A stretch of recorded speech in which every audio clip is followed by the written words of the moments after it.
crime scene filter. search, right? Yes. Okay, turn on the light down there. All right, so you're going to use the crime scene search light and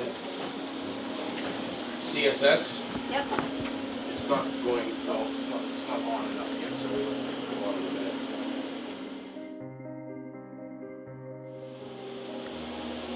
Okay, now I want you to go through the wavelengths, just one at a time. Call it out. 515. Okay, run at 515 and go over the sheet. So you're still able to pick it up? Okay. It's not as intense, but it's there, and these things should start to be looking a little orangey colored. Okay. Next one. 535. 535. You're not seeing much, are you?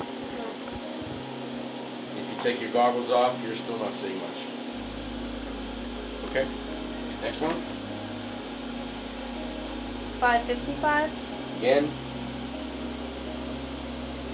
Not seeing anything.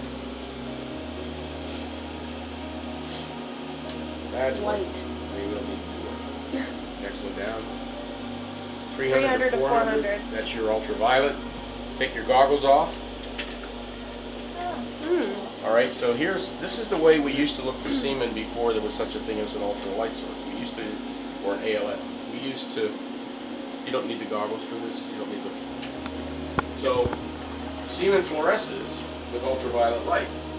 Now bring the A.L.S. up to here. What you see here is that the pillowcase itself is fluorescing. You can't see anything, any fluorescence in it. It's being masked.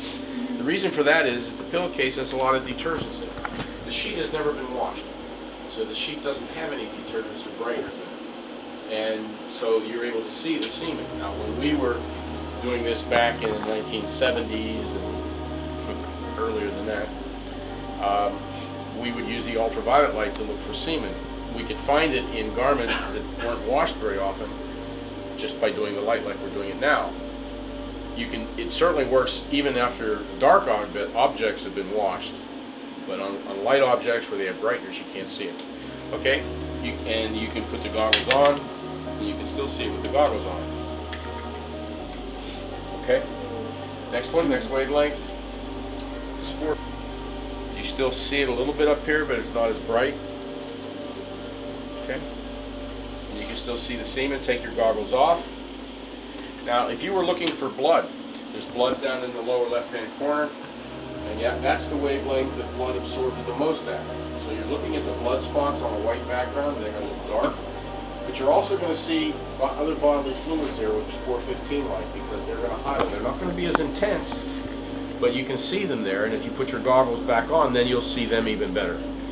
And you'll also be able to see the blood. It still looks dark against the whiter background. Do you see that? Okay. Next wavelength. Here.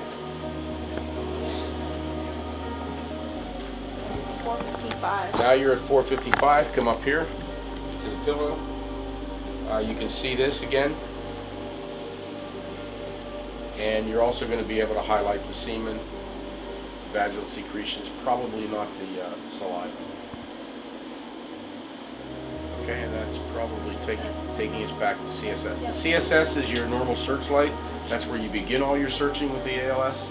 It's going to highlight a lot of the bodily fluids for you. It's going to highlight some fabrics that fluoresce orange or other colors. So it becomes a good place to start. But the other wavelengths have value too, and you can't forget